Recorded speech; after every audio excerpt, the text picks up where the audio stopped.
Estamos de volta aqui com o Nova Manhã e hoje eu converso com o professor Sérgio Martucci Júnior, ele que é professor de língua portuguesa, atualmente está lecionando em Marapuama e vai falar com a gente um pouquinho mais sobre as mudanças ortográficas que estão ocorrendo na nossa língua.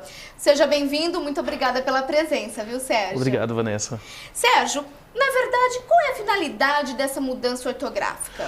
Ô, Vanessa, desde 1931 vem se fazendo um esforço de unificar a escrita da língua portuguesa nos países que compõem a CPLP, que são a Comunidade de Países de Língua Portuguesa, né?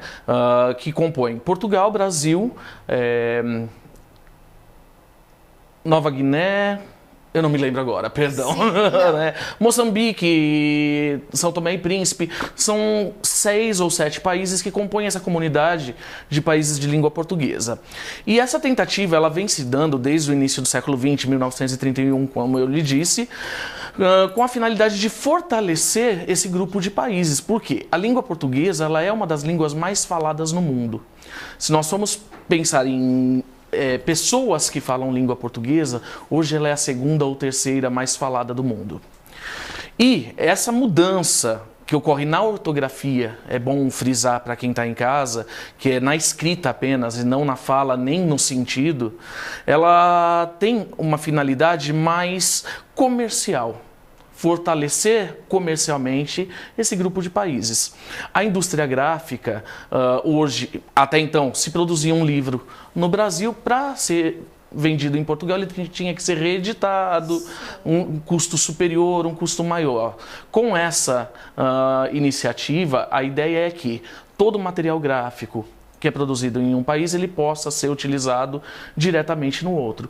Livros...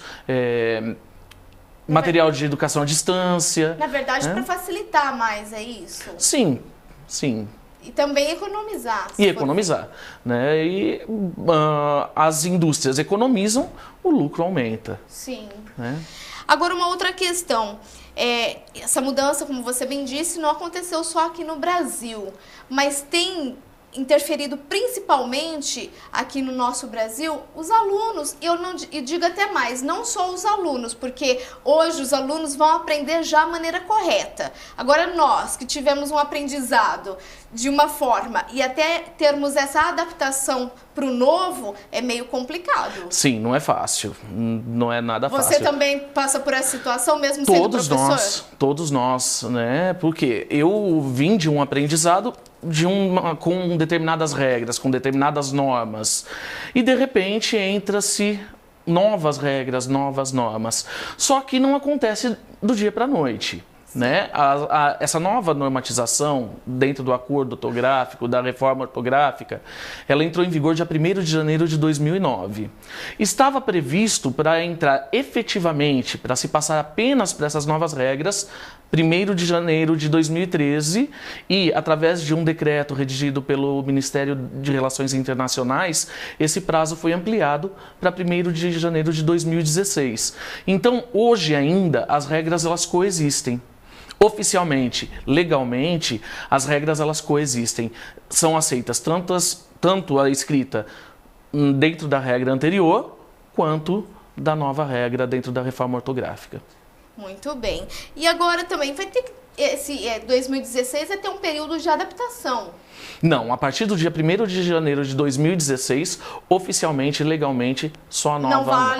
Não vale mais a regra anterior. Mas eu falo, esse período que eles até mesmo estenderam, 2016, é para que nós possamos ter uma adaptação. Sim, né? sim, é o período de adaptação. Para a gente poder se acostumar, na verdade. Correto. Agora, você, enquanto professor, Sérgio, qual é a maior dificuldade dos alunos dentro da classe de aula? Vanessa, não é nem a questão gramatical, porque hoje eu leciono só na rede pública, né? A rede privada ela tem um foco maior de gramática. Na rede pública não. A rede pública, o foco hoje é o aluno ser eficiente na comunicação em língua materna. ele conseguir se comunicar dentro dos diversos setores de uso da língua. E a maior dificuldade que eu vejo hoje no ensino de língua materna, no ensino de língua portuguesa, é o aluno saber interpretar textos. É mesmo? Isso, é interpretação, ele entender o que ele está lendo. Muitas vezes ele conhece as palavras, mas não consegue transformar aquilo que está escrito em sentido. Puxa vida, mas realmente também os textos hoje em dia, é importante até os professores passarem isso para os alunos, porque de acordo com textos de vestibulares, concursos públicos, tem uns textos também complicados, né, Sérgio? Vamos combinar. Sim, mas a eficiência está justamente nisso, né? A produção de sentido. Você tem que ler e fazer com que aquilo produza sentido, tenha significado para você. Ele tem que ler, interpretar bem e entender a situação. Sim, sim. Caso contrário, ele não tem a eficiência necessária para o dia a dia, né? Porque nós vivemos, enquanto seres racionais, nós vivemos da linguagem. É verdade. Nós vivemos de interpretar e nos fazer interpretar. E quanto mais eficiente a pessoa for nessa questão de interpretação de texto, interpretação da linguagem, mais eficiente ele será nas relações sociais, inclusive no mercado de trabalho. Mas é importante mesmo a gente ficar atento a essas questões, porque não só devemos parar no tempo, né? Devemos buscar esse conhecimento, adequar essas novas regras. Agora nós vamos conversar no próximo bloco um pouquinho mais também sobre os vestibulares e concursos públicos, como anda com essa nova regra, se você está em casa, de repente vai prestar um vestibular, um concurso, vai valer a regra atual ou a antiga? O professor vai nos ensinar e explicar mais depois do intervalo comercial. Não saia daí.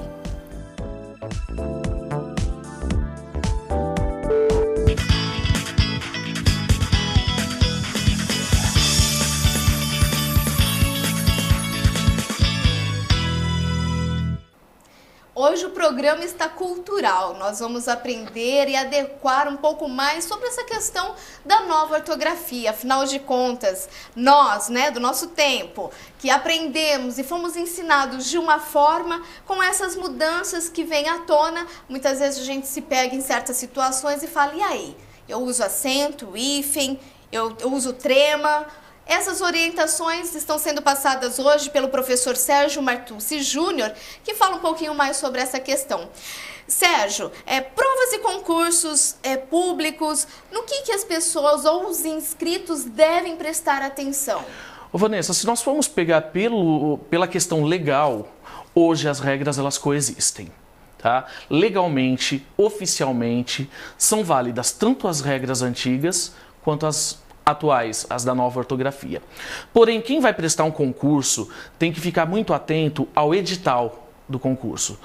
Um vestibular, um concurso público, ao edital. O que vai ser exigido dentro da prova de língua portuguesa?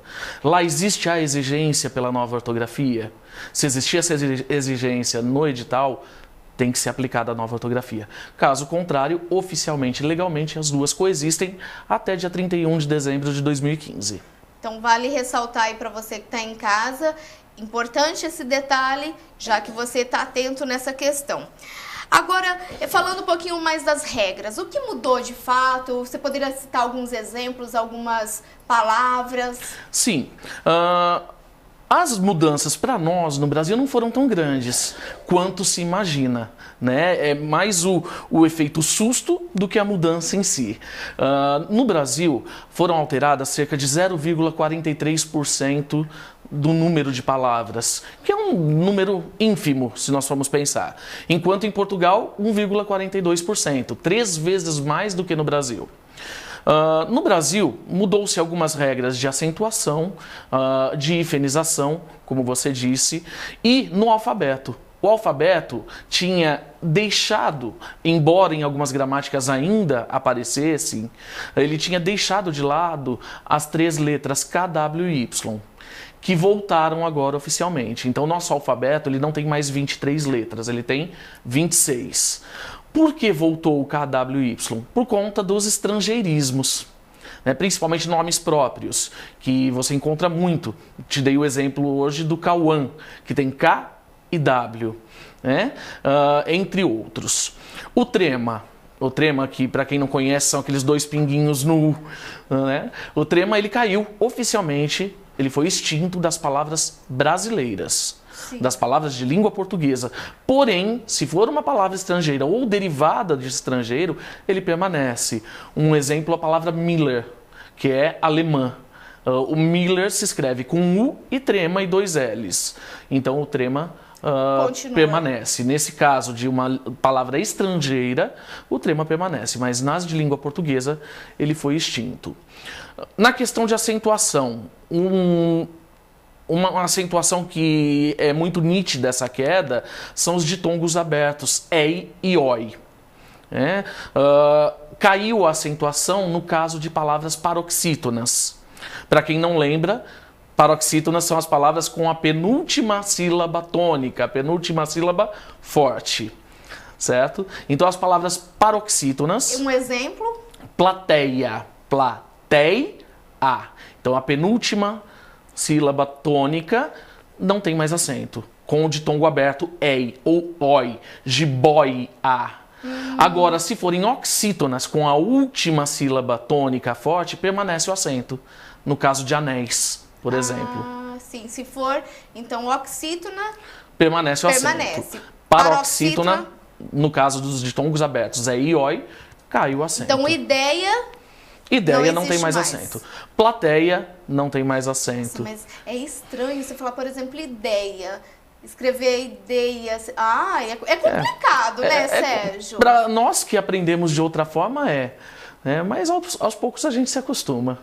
Ótimo continua. Ótimo continua. Porque é proparoxítona. Certo. Então, continua. Parabéns. Parabéns continua. Oxítona. Outra regra que mudou, as palavras que tinham acento circunflexo, que tinha repetição dos Os. Voo, por exemplo, com repetição. Continua a repetição dos Os, porém sem acento. Gente, até a gente adaptar isso. Palavra vem, tinha repetição dos Es, tinha acento circunflexo. Caiu esse acento circunflexo. Agora, quando tem apenas um E e representa plural, no caso da palavra mantém. Mantém tem acento agudo. No plural, mantém. O som é de 2 Es, mas tem um E só. Permanece o acento. Gente, e coco? Coco não tem acento. Tirou mesmo? Caiu. Puxa vida. Hoje a gente consegue, assim, falar... Muitas vezes a gente acha que está escrevendo errado, porque você não sabe... Sim. Né? Se é ou não é, do coco eu não sabia. Nós temos que voltar a estudar. Eu, enquanto professor, eu tive que voltar lá, né? Mais do que nunca. Mais do que nunca. E cobrado também, né, Sérgio? Muito, demais. E os alunos também questionam na sala de aula, buscam? Você vê essa força de vontade? Os alunos mais velhos, que estão voltados um pouco mais para vestibular, para a prova, sim. Os mais novos, como já estão aprendendo dentro das... Porque nas escolas nós já aplicamos a nova ortografia. O material que vem para as escolas já vem reformulado, já vem dentro da nova ortografia.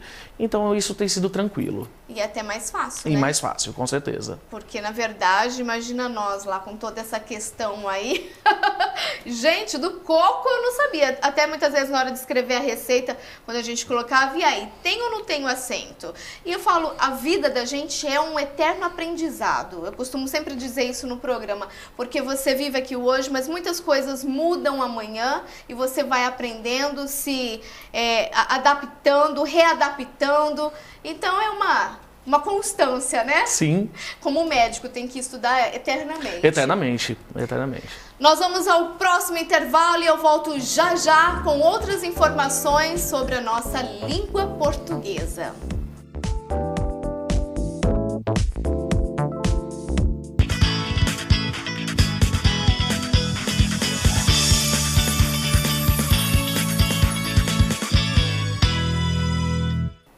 Hoje o programa fala um pouquinho mais sobre a nossa língua portuguesa, algumas orientações, esclarecimentos de dúvidas. E quem é que nunca teve alguma dúvida, né? Aliás, professor, dúvida continua o acento, né? Continua, dúvida continua. Eu converso aqui com o professor Sérgio e ele que está orientando um pouquinho a gente aqui no programa. Agora, uma outra questão. A gente sabe que redação também é uma das questões bem abordadas, tanto em vestibular quanto em concursos. O que as pessoas devem estar atentas realmente para a redação? Vanessa, além das regras, das normas, porque toda prova de redação, ela exige um determinado gênero textual, uma determinada tipologia textual que tem suas normas e regras próprias. Por exemplo, se eu tenho que escrever um artigo de opinião, eu tenho que seguir as regras e normas de um artigo de opinião. Além disso tudo, só produz um bom texto quem tem conhecimento de mundo. Então, o que eu falo para os meus alunos? Só produz um bom texto quem lê. Quem lê muito e quem lê tudo. Principalmente atualidades. Sim. Então, a atualidade, bom, normalmente sempre, né? O que cai é a atualidade. Sim, é imprescindível que se tenha esse conhecimento do que está acontecendo no Brasil, no mundo, na sua cidade. Por quê? Você tem que ter um conhecimento.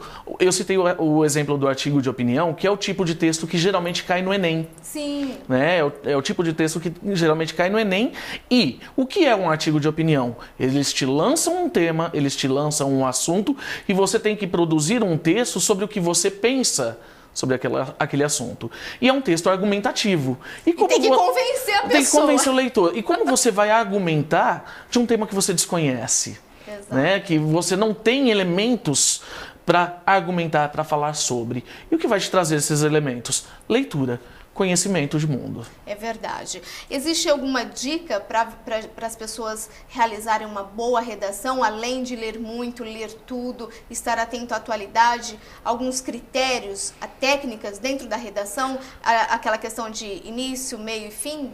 Sim, estar atento às normas do texto, do gênero textual e da tipologia textual que está sendo pedida. Por exemplo, vou focar no artigo de opinião. Qual a estrutura base dele? Entro com o assunto, introduzo o assunto. Um exemplo, vamos pegar um assunto aí, Copa do Mundo. Copa do Mundo, eu vou introduzir o assunto dentro de uma linha geral de pensamento. Na sequência eu entro com a minha opinião sobre o assunto. Vou dar sequência no texto com os meus argumentos que corroboram para aquela minha opinião, que vão fortalecer aquela minha opinião. E no final eu faço uma conclusão, faço um desfecho do texto que, na verdade, é uma retomada daquela opinião junto com os elementos argumentativos. Na verdade, finalizando com um convencimento total. Sim, sim. Outra coisa, a questão da escrita, né? Eu tenho que tomar muito cuidado com a escrita das palavras, com a ortografia, regras gramaticais, muito cuidado também, e principalmente coesão e coerência textual. Sim. Que isso é um grande problema na hora de se fazer uma prova de redação. O texto que não é coeso, que não apresenta corretamente os elementos de ligação entre as partes do texto, ou um texto que não tem coerência, né? Um exemplo, ele fala de um lindo dia de sol que chove. Né? Tá. Eu costumo dar esse exemplo bem Sim. gritante, mas para a pessoa entender o que é a questão de coerência no texto. Ele tem que ter uma sequência lógica de ideias. Sim. Senão o texto é ineficiente. E, na verdade, também tem aquela questão, né? Vamos supor ali, na hora que você está desenvolvendo a redação, você também pode, de repente, questionar, fazer a pessoa, levar a pessoa a uma reflexão? Sim, depende do gênero textual que você está trabalhando. Você Sim. pode ter interação com o leitor ou não. E quais as palavras, já que nós estamos falando no geral também de língua portuguesa, que geralmente as pessoas têm as maiores dúvidas? Por exemplo, assessoria. Assessoria são com 4 S's. Geralmente, né, é a duplicidade de S. Se eu uso C ou se eu uso S, se eu uso C cedilha. Mussarela. Mussarela é uma palavra que vem do italiano. O correto é mozzarella, com 2 E's e 2 L's. Mas no português é mussarela mesmo, como a gente escreve, com U e 2 S's. 1 e 2 S's? E um L. Porque nós já vimos que é com cedilha. Então eu fiquei assim, gente, e aí? A gente não sabe, na verdade, qual é a Existem palavras que, justamente por virem do estrangeiro, ela admite duplicidade de grafia. Quando eu devo usar ao invés